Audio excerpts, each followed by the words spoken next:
Hi, well, like you mentioned, I'm Josh Berry. We're ProTec Technology Services. I'm going to talk to you a little bit about the senior design project today, which is the data extraction machine. So to get it started, at the beginning of the last semester, a problem was introduced to us about all the electronic scrap on UW's campus.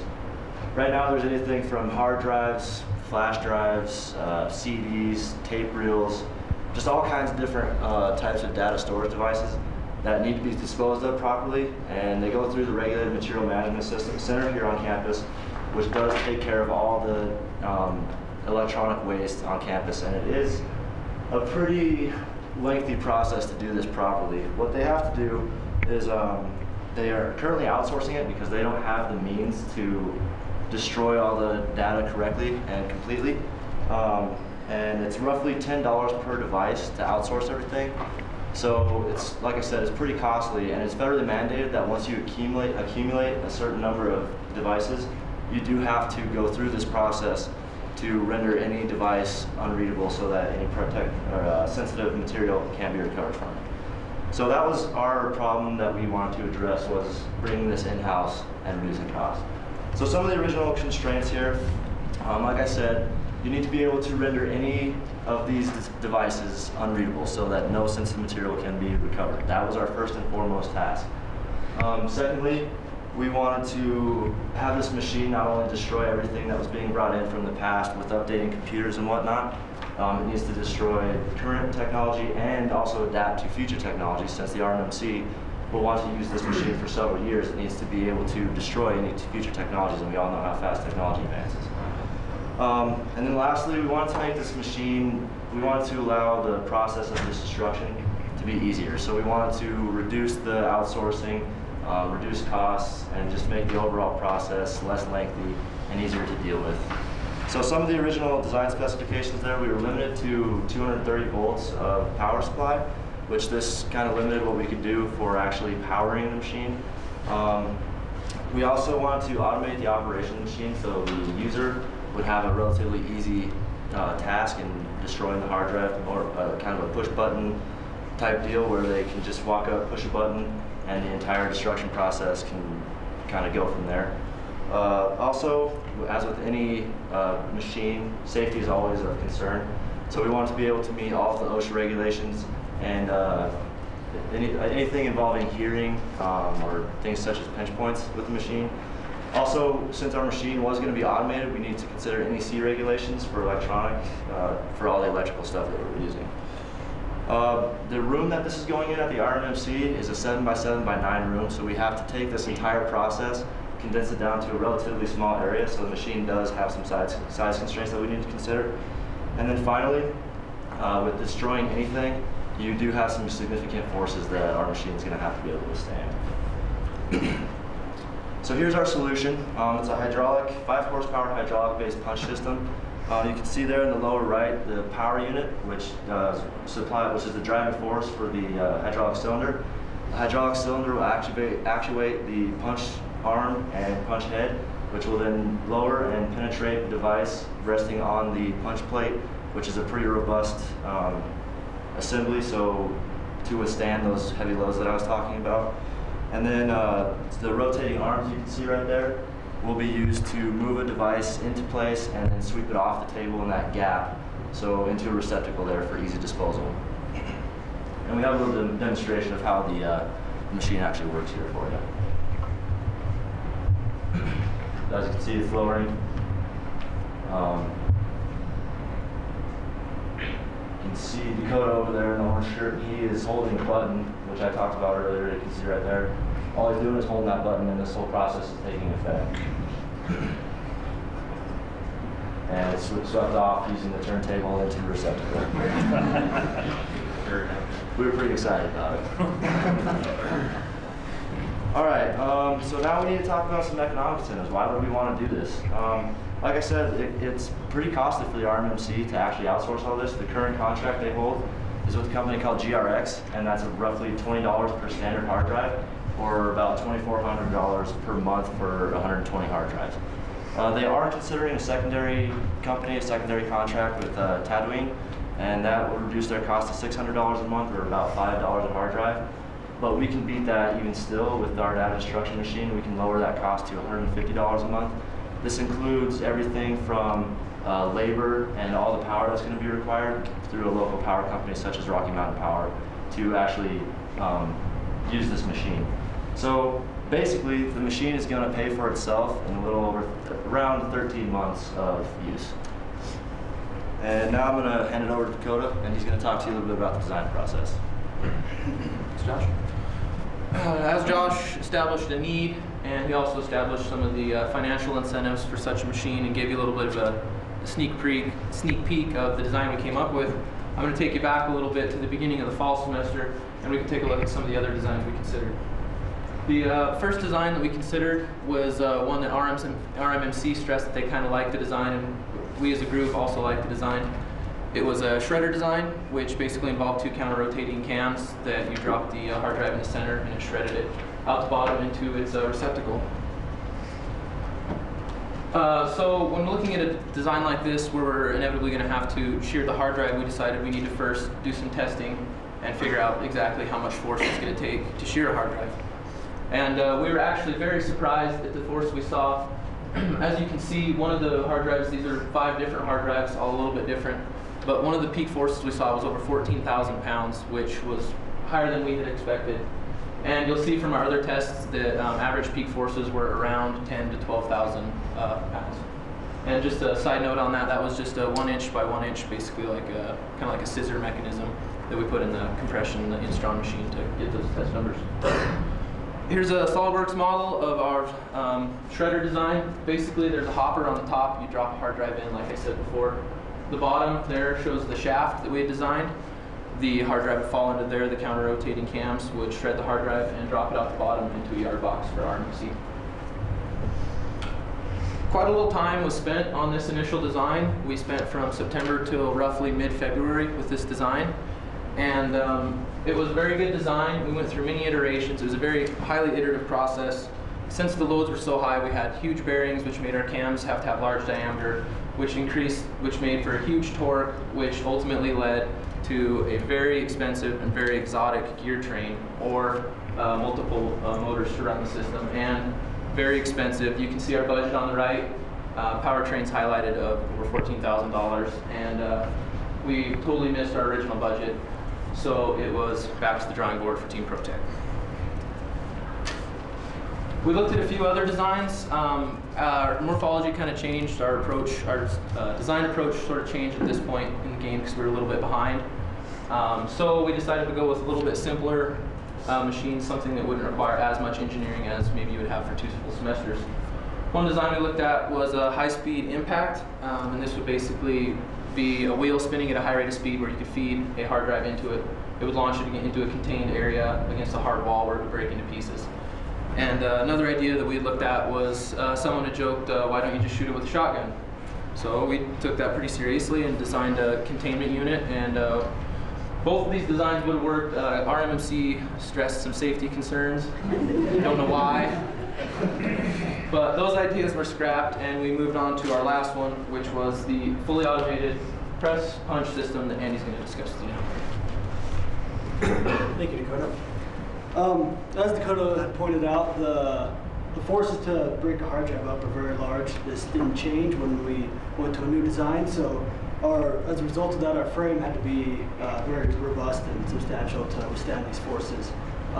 The punch head is interchangeable. It's the second thing down on your right. We based this off of a finite element analysis in SolidWorks using by varying the geometry and the material until we arrived at this final result.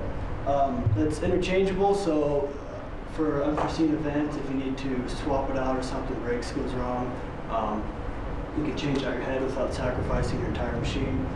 There is a linear bearing, which is actually missing from this picture, but it holds that shaft lined up correctly. It's capable of withstanding 1,300 pound force in the transverse direction, which is roughly what we anticipated. We wouldn't see any more than, so we're good on that. And then obviously the hard drive gets placed in between there, in between the punch shaft and the punch plate.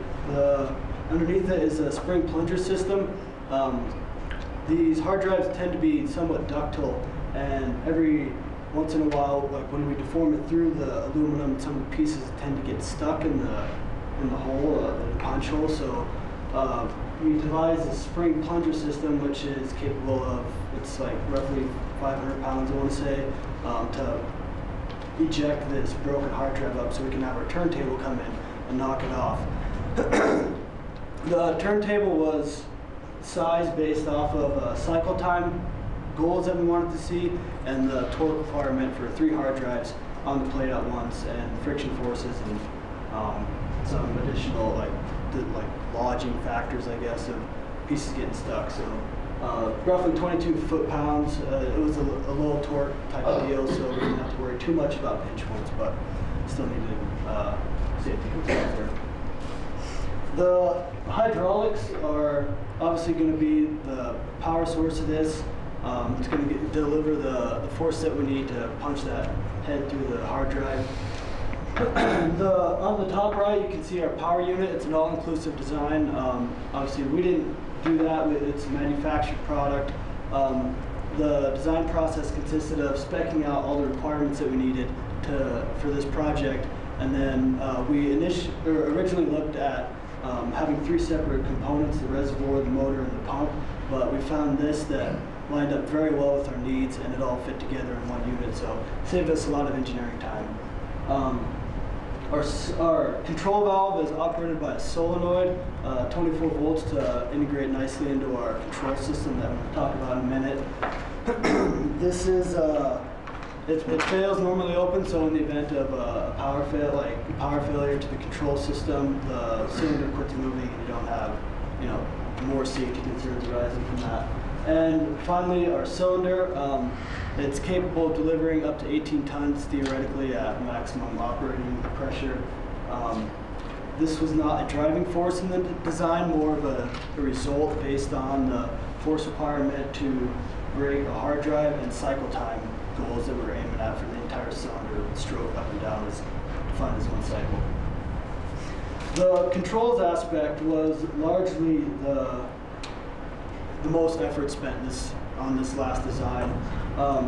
We wanted this to be a very easy, user-friendly, and thus automatic operation for the operator.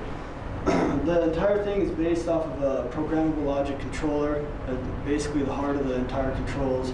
And through this, it's got a variety of inputs and outputs, many of the inputs being sensors and switches throughout the machine to give the PLC feedback as to what's happening, as well as the control panel to tell it what to do at certain times. And the outputs then are just turning the table and then operating the cylinder valve as needed. There's an H-bridge wired in. There's a lot going on in this wiring diagram. I don't want to spend too much time on it, but it was a complicated design, and we did get it to work. The H-bridge allows for both forward and reverse operation on the DC motor for the turntable. And the control panel, just to walk you through the operation here. On your left is the cylinder control. If your switch goes obviously back from automatic to manual, under automatic you can just hit a button. It'll run a cylinder cycle, or hit the other button, it'll run table cycle. So it can be very quick and easy to operate.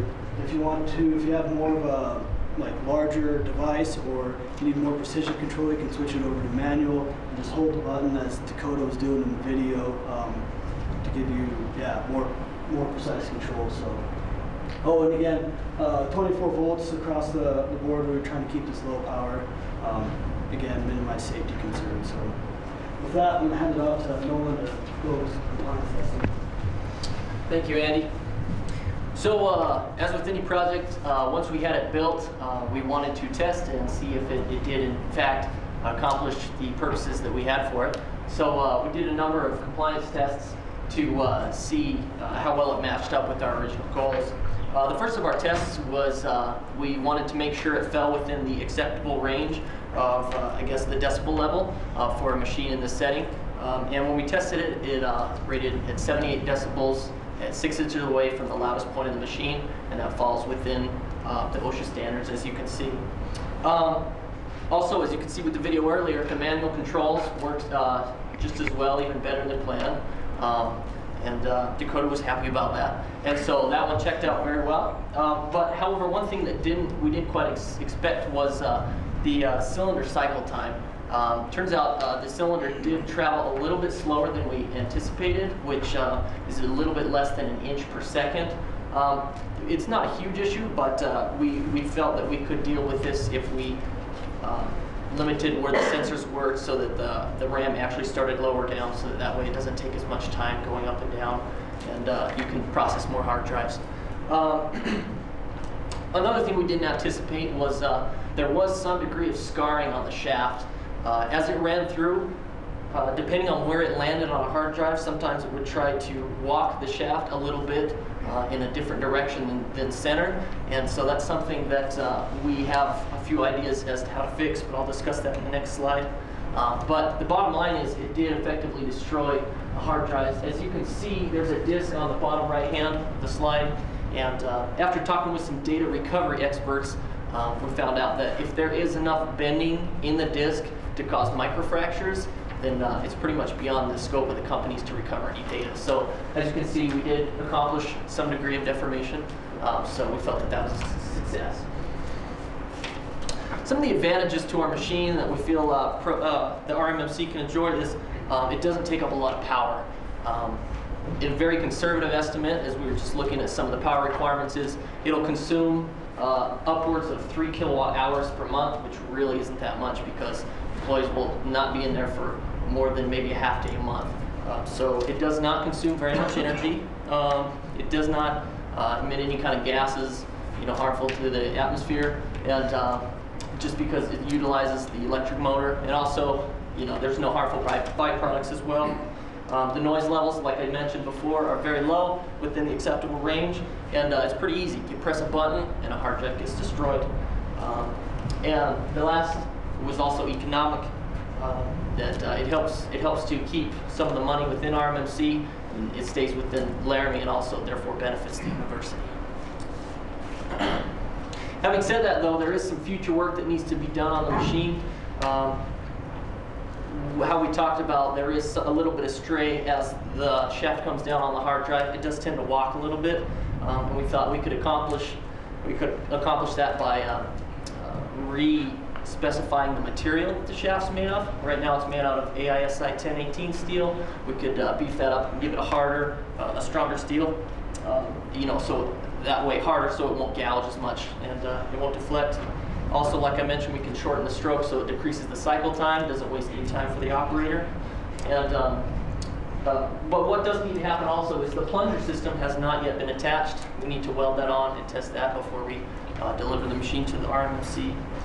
In addition to that, the video you saw did not incorporate any of our safety features. We do have a cage that prevents the operator from getting their hand stuck in there if they're trying to reposition a hard drive. It won't let it. And also there's plexiglass shielding that does go over the table, so it eliminates the pinch points. As the arm comes around, an operator cannot get their hand stuck in and wedged between the table.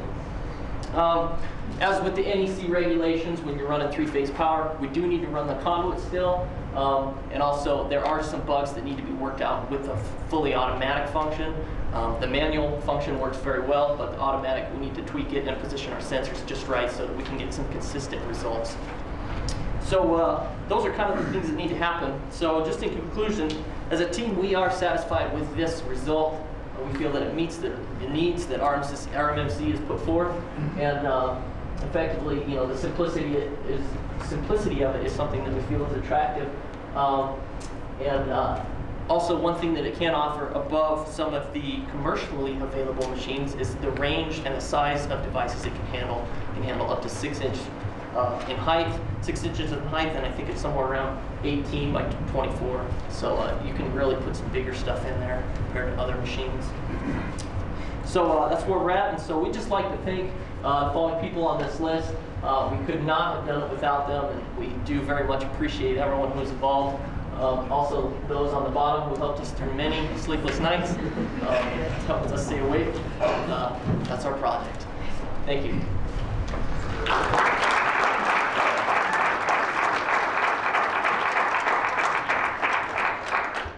We'll start with questions from the judges. In your testing, did you ever run into a situation where the destroyed disc is coming up with the plunger, or does it always separate out, or do you have a mechanism in there to strip the two off? We don't currently have a mechanism. We haven't ran that many tests. In all honesty, we just got it running yesterday. It's been around time crunch. But in either of the cases, it has not come up with the punch. We did get a little bit of magnetic debris from the magnets in the hard drive attached to the punch, and that may be something we have to address. Although if it's just the magnetic bits, we feel like it's really not that much of a problem. We did see from our testing though that when you actually punch through the hard drive, since it's going like that, it sticks more to the plate than wanting to come back up with the punch. And the punch, that bullet design helps with that too. Okay, thank you. Did you, are you absolutely sure that there's no hazardous materials in these discs when you're disposing of them? Currently, the RMC, there is I'm trying to think of the company's name. I cannot think of it offhand, but they give it, and it's to a company that hauls it off, I think on a weekly or a monthly basis, and they're dealt with accordingly. So, from what we understand, the operator's not at risk of anything. I don't know, did that address it? Well, I was just concerned that there's some hazardous material that could be vented to the air or something that could, you know, impact the operator or the room.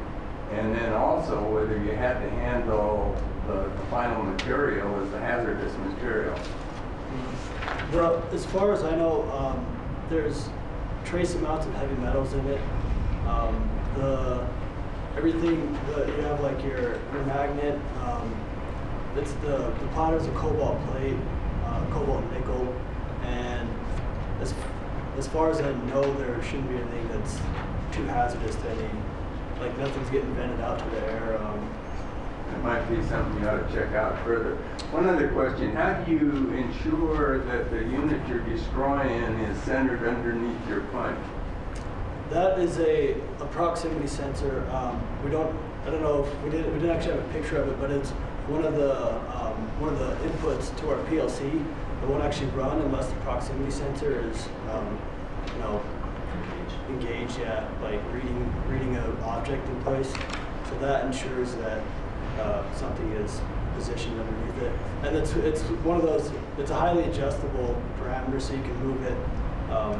Position it wherever you need to for, like, depending on different But devices. if you wanted something that's automated, it'd be nice if you just feed them in and not worry about adjusting them, because that sounds a little bit dangerous. Well, right. So maybe I missaid it, but you would just set your sensor and then leave it, like it would. You don't have to adjust it every time. Right. Once it's set for a standard hard drive. They are all, from what we've seen, they're all very standard in shape as far as the geometry goes. So once your proximity sensor is set, the arm will trip it and it'll stop there, and every hard drive will be in the proper location to be punched. So then if you need to feed a thumb drive through, That's the manual or controls. a cell phone, then you have to, so for a different size device, you go into manual. Right. The automatic is aimed largely at the hard drives, because that's the most devices that RMC ever sees a hard drive destruction or needs a hard drive destruction. So. And one thing that wasn't shown is that the proximity sensor is on the grating, the cage that separates it. So you have to effectively make sure that once it's engaged, the arm is out of the way of the punch. So you could never move the arm into the way of the punch because the proximity sensor wouldn't be engaged. I don't know if that makes sense. So it kind of prevents an accidental puncture of the arms. I have to commend you guys for going down a road and having the wisdom to say, okay, we're not getting where we want to be, we need to go start over. So commend you, because that does happen, and sometimes the trick is realizing it quick enough so that you're not too fully invested, but realizing when something needs to change. So kudos for that. Got time for a couple of questions from the audience? Just wondering the approximate time and construction phase for your project, construction and fabrication. I'd say we probably began early construction in beginning of March. We started design in middle of February, and the design and fabrication sort of ran together. We're largely working on the controls as we're building the mechanical aspect of it.